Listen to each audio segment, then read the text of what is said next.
CMR ఆషాఢం శ్రావణం super sale up to 66% of 1+1 offers, combo offers ఇంకా మరెన్నో. ఇకపై తెలంగాణ నార్కటిక్ బ్యూరోను ఈగల్గా పిలుస్తున్నామన్నారు సీఎం రేవంత్. రాష్ట్రంలో ఎక్కడ గంజాయి పండించినా ఈగల్ టీం పట్టుకుంటుందన్నారు. స్కూల్స్, కాలేజీలో డ్రగ్స్ ఆనవాళ్లు దొరికితే యాజమాన్యంపై కూడా కేసులు పెడతామన్నారు సీఎం రేవంత్. ఫీజులు తీసుకోవడమే కాదు, వాళ్ళు ఏం చేస్తున్నారో చూసుకునే బాధ్యత కూడా వారిదే అన్నారు. ఈ యాంటీ నార్కోటిక్స్ డ్రగ్ దీంట్లో ఈరోజు ఎలీట్ గ్రూప్ని మనం ఈరోజు ఎస్టాబ్లిష్ చేస్తున్నాం. ఎందుకంటే ఈ డ్రగ్స్ ఎన్ఫోర్స్మెంట్ లాని చేయడానికి ఈగల్ అనే ఒక ఆర్గనైజేషన్ని క్రియేట్ చేస్తున్నాం. ఈగల్ అంటే elite action group for drugs law enforcement. ఈ రోజు నుంచి ఈ ఆర్గనైజేషన్ పనిచేస్తుంది.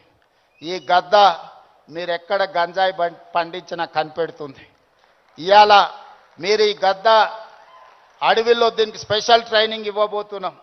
ఎక్కడైనా ఏ పొలాలలో గంజాయి పండించినా ఖచ్చితంగా ఇవి చూస్తాయి. తెలంగాణలో ఉండే 1,50,00,000 ఎకరాల వ్యవసాయ భూముల్లో ఎక్కడైనా గంజాయి మొక్క మొలిస్తే కూడా ఈ డిపార్ట్మెంట్ గుర్తుపడుతుంది. ఈ సరిహద్దులో డ్రగ్స్ ఎవరైనా తీసుకురావాలన్న ప్రభుత్వం